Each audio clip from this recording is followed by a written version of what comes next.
Us humans sometimes get a little bit obsessed with these incredible structures that you can see on the cadaver called skeletal muscles. Skeletal muscle tissue is one of the most adaptable tissues in the human body, and we love to take advantage of those adaptations by making the muscles bigger and stronger. But what actually makes someone stronger? Is it just bigger muscles with more size and mass? Or is there something else going on beneath the surface that contributes to strength? Because if you look around, you'll see people with modestly sized muscles lifting incredible amounts of weight, while others with much larger muscles may not be quite as strong as you'd expect. So what's the difference? Well, we've got a lot of anatomically awesome information to cover today because we're going to break down what strength actually is and how you can get significantly stronger with or without increasing muscular size. We'll also discuss how strength compares to the other muscular adaptations like muscular endurance and hypertrophy, and why strength might be the most important adaptation for your overall health, fitness, and longevity. And of course, give you some different strength training protocols that you can incorporate into your exercise routine. And some of these protocols might actually surprise you a little bit. It's going to be a myological one. So let's jump into this anatomical and physiological awesomeness.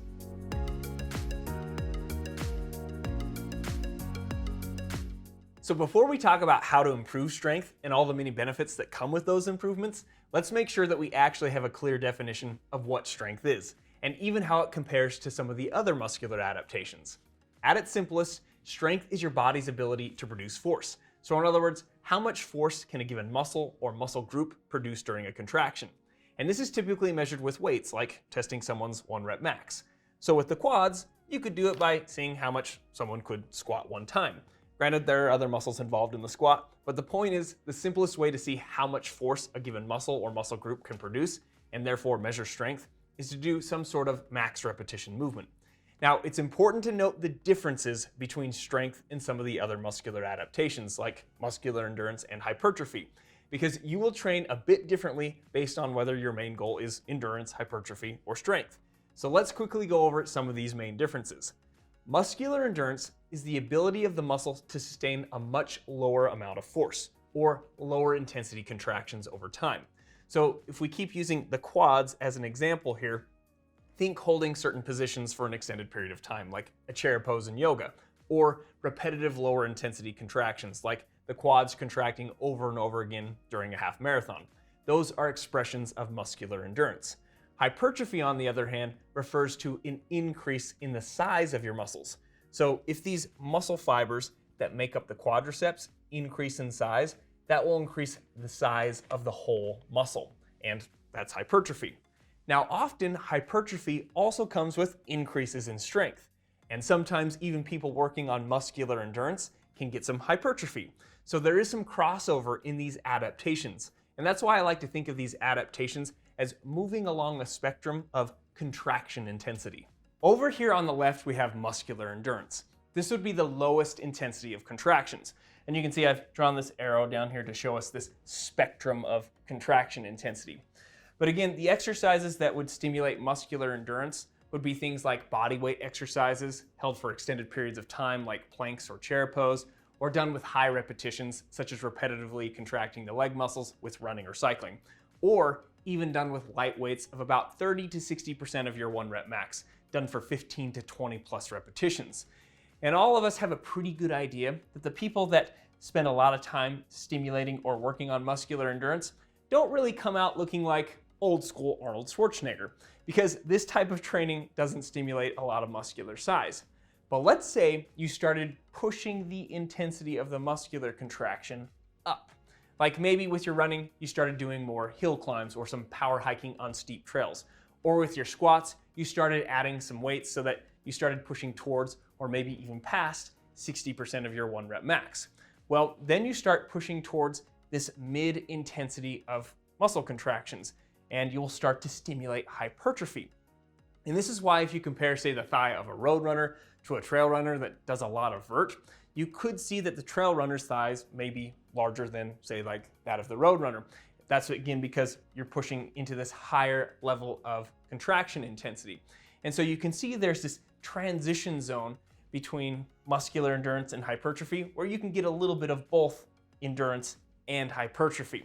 However, if you purely want to push for hypertrophy, and that's your main goal, you're going to further increase the intensity of the contraction.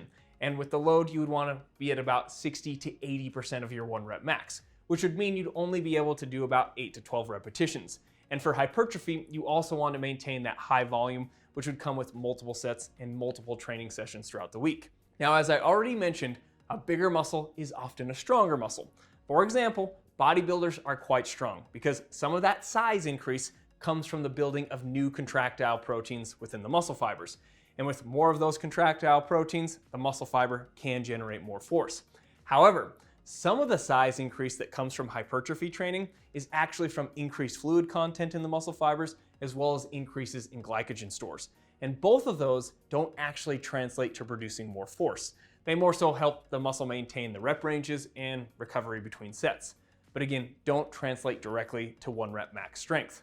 But let's say you started pushing the intensity of the muscular contraction up even further and start focusing on loads closer to 80% of your 1 rep max and a rep range of 6 to 8.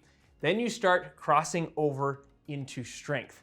And similar to what we talked about with the transition zone of muscular endurance and hypertrophy, you now start to get into this transition zone between hypertrophy and strength, where you can start getting a little bit of both. However, if you want to focus purely on strength, and that's your main goal, you're going to increase the intensity of the contraction even further with loads of 80 to 100% of your 1 rep max with rep ranges of 1 to 6 repetitions. And this is where you will develop pure strength. And some of the adaptations that occur with pure strength training don't actually increase the size of the muscle.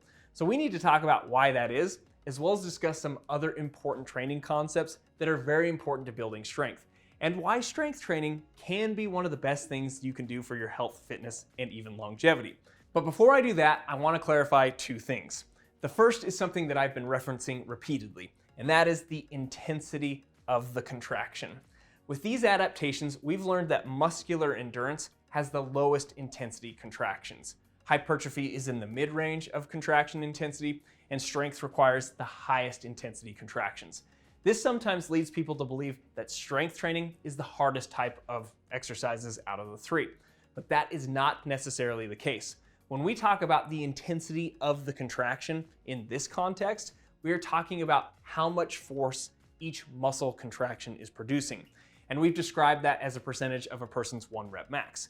Lifting something that's 30% of your 1 rep max is going to be a lower intensity contraction than a load that is 90% of your 1 rep max. And yes, that 1 repetition of 90% is going to be harder than 1 repetition of 30%. However, that's only one variable of a workout. And so therefore, this does not necessarily translate to how difficult the overall workout is going to be. Running a half marathon or a marathon, which lives in the muscular endurance world, isn't what somebody would call a walk in the park. Yes, each contraction of the leg muscles is a lower intensity, but you're doing it over and over and over again for many miles. Hypertrophy training actually takes a ton of discipline, a ton of volume, and a lot of overall hard work. So just because they live in a lower percentage of contraction intensity does not mean training for endurance or hypertrophy is easier than strength training. Like, I personally think my strength training days are easier than my weekend long trail run. For me, the long run is more fatiguing and mentally taxing than my strength days. So the point is, there are a lot of variables that play into how hard an overall workout is, and a lot of subjective variability from person to person. And the other thing I want to clarify is that if we had someone who is completely untrained, having this person start any type of muscular work is going to give improvements in all 3 areas to varying degrees.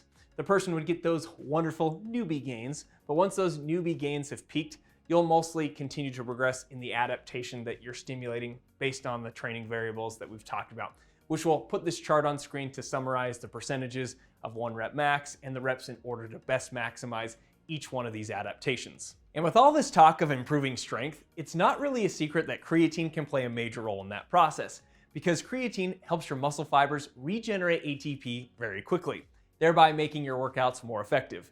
But producing that energy is only one part of the equation, because in order for that energy to be used effectively, your cells also need to be properly hydrated and balanced, which is where electrolytes come into play. And so let me introduce you to Create's new creatine plus electrolyte mix. This is a daily stick pack that combines 5 grams of creatine monohydrate with electrolytes like sodium, potassium, and magnesium, along with taurine, which plays a role in things like cellular hydration and nervous system function. And the idea here is that creatine helps support your cell's ability to produce energy, electrolytes help maintain fluid balance and nerve signaling, and taurine helps support the overall cellular environment those systems depend on. And one of my favorite things about this is the simplicity.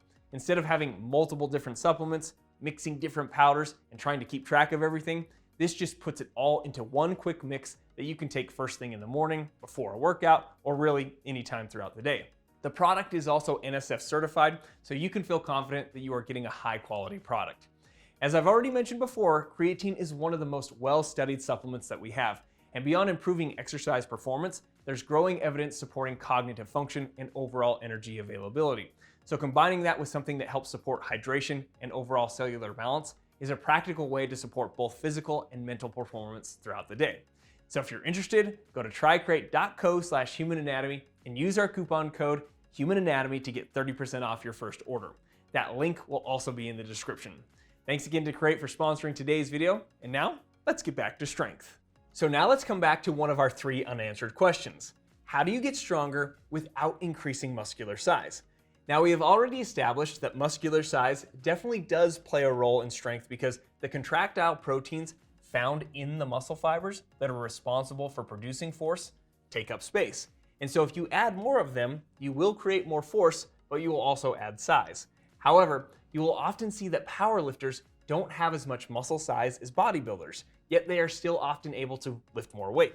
So where is this extra strength coming from if it isn't coming from adding more size?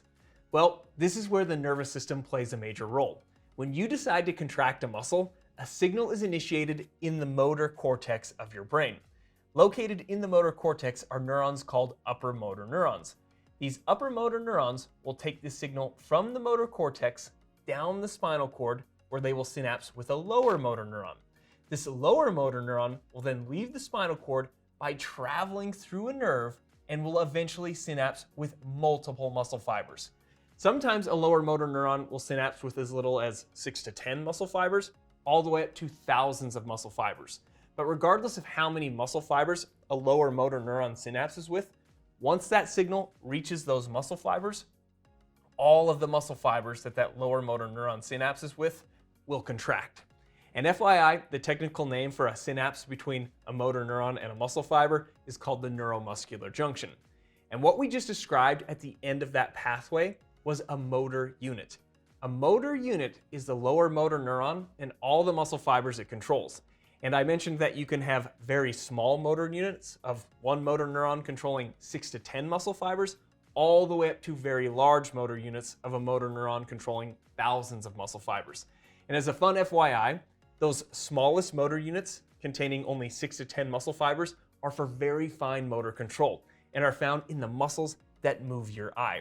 Whereas the larger motor units that contain thousands of muscle fibers are found in large muscles that need to produce more force. And there are multiple motor units found within each muscle. And this is a very important concept because you don't automatically use all of your available muscle fibers every time you contract a muscle. Instead, your body recruits motor units based on the demand of the task. So for lower intensity movements, like a bench press of only 30% of your 1 rep max, your body will recruit a smaller number of motor units. But as the demand for force increases, like if you continue to add more weight to the bar, your body begins to recruit more and more motor units. And this process is called motor unit recruitment. And this helps us to understand how you can get stronger without an increase in muscular size. If you were to take an untrained individual and hook them up to devices that can estimate motor unit recruitment, and you told this individual to contract a certain muscle or muscle group as hard as they could, you would see that even though they are thinking they are contracting with full force, there would be multiple motor units that they haven't recruited. Studies have shown that untrained individuals can only voluntarily recruit about 70 to 85% of their motor units on demand, depending on the muscle and the individual. And you might wonder why that is. And part of it has to do with your nervous system having some trust issues. It doesn't trust you to not hurt yourself if you had full voluntary control of 100% of your motor units whenever you wanted. Essentially, your nervous system is protecting your soft tissues from damage, and this is a form of neuromuscular inhibition. However, let's say that same untrained individual started performing resistance training, especially pure strength training. One of the main adaptations that occurs is that the person will start to be able to voluntarily recruit more motor units, almost like you're gaining the trust of your nervous system. And instead of recruiting 70 to 80% of the motor units, with consistent strength training, this person may start to be able to recruit 90% or more of their motor units voluntarily.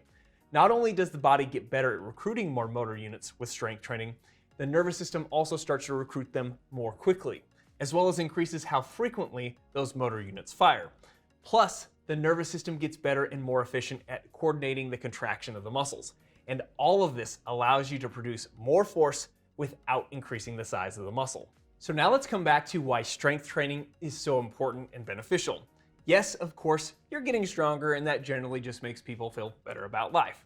Also, the types of exercises that are often used in a well-structured strength training program tend to not only translate really well to things like sports, but also to the functionality of everyday life, such as lifting and moving heavy objects in your house, better balance, and easily getting up from a seated position or from off the floor.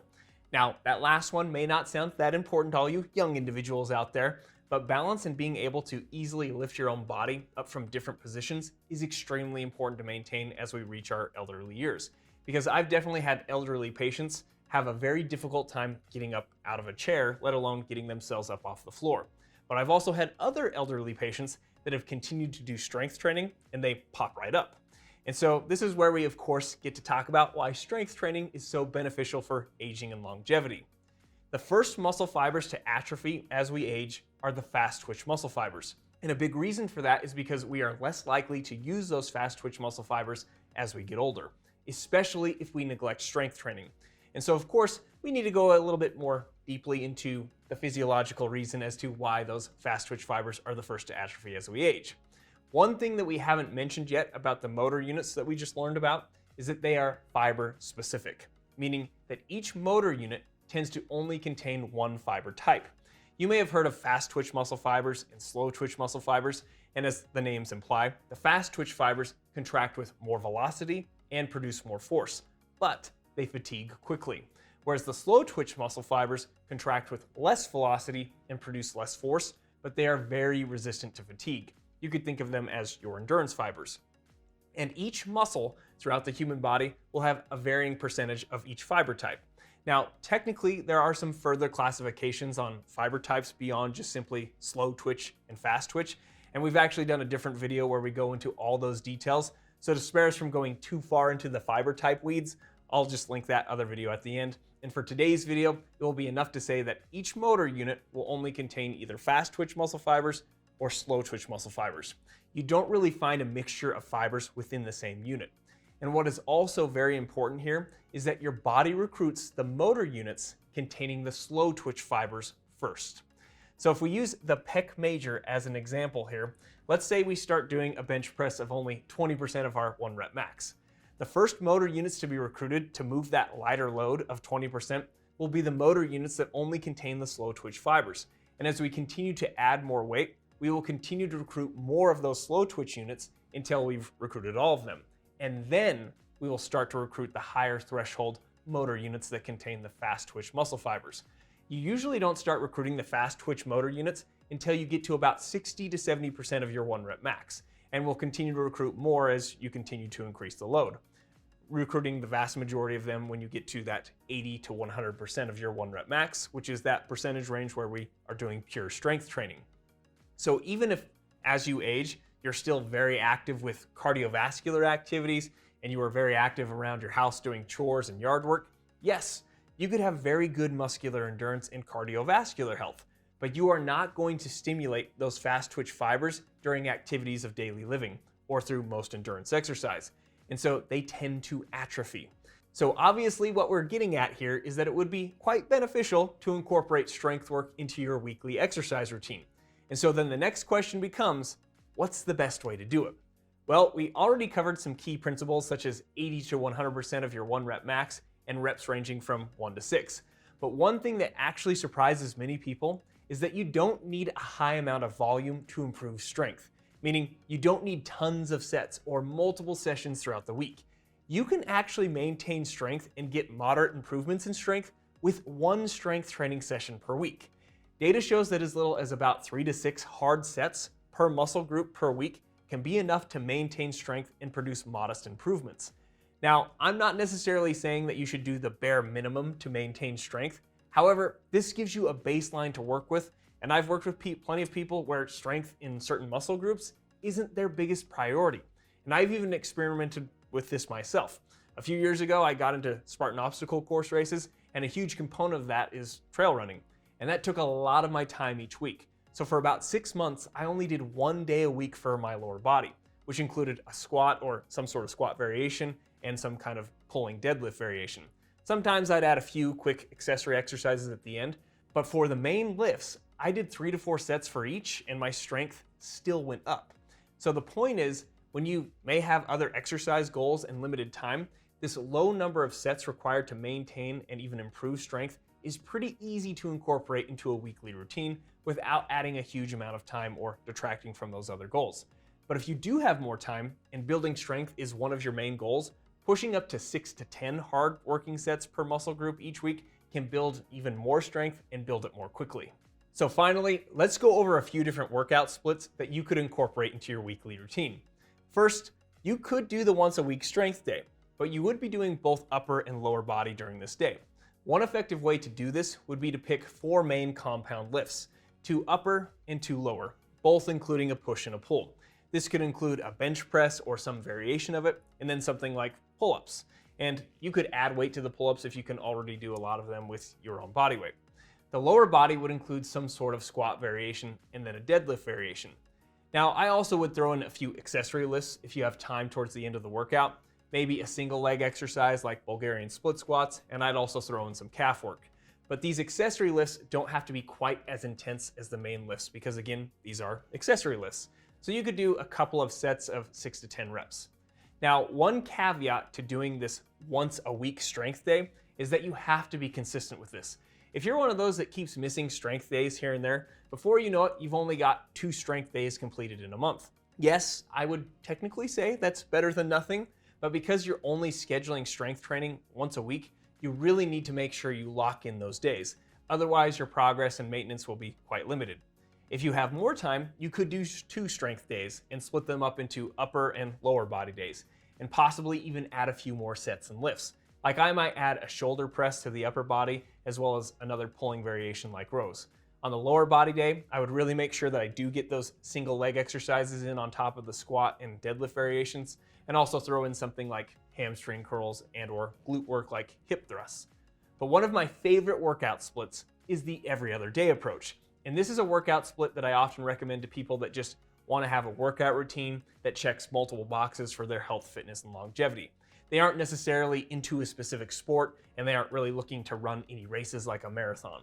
Although, I think with this workout split, someone could still go participate in a weekend 10K and even a half marathon in some cases without much of a problem, as well as play some sports recreationally. So this routine is a combination of cardio and strength training. Monday, Wednesday, and Fridays are the strength days, whereas Tuesday, Thursday, and Saturdays are the cardio days, or you could flip-flop the cardio and the strength days. But during the first week, Monday would be upper body, Wednesday would be lower body, and Friday you'd go back to upper body. Then the next week, Monday would be lower body, Wednesday would be upper body, and Friday would be lower body. So one week you get 2 upper body days and 1 lower body day, and the next week you get 2 lower body days and 1 upper body day. And then you repeat this 2-week routine. For the cardio, we usually do steady state at a zone 2 intensity on Tuesday and Thursday for about 45 to 60 minutes. And then Saturday is the hard cardio day with high intensity 4x4 intervals. And we have a workout chart that goes into more details of this every other day approach down in the description, so you can click on that link and download it if you want to. Now, there are so many variations and exercise plans beyond what we've discussed that are also very effective. There are all sorts of nuances and tweaks that you could apply based upon your specific situation and your goals. But by far and away, one of the most important things that you can do, regardless of the exact plan, is to maintain consistency with not only strength training, but also your cardiovascular training. And I hope that today's information can at least give you a baseline to start with, as well as some really cool anatomical and physiological knowledge to help you understand why and how these adaptations occur. So thank you for watching today's video, and we'll see you in the next one.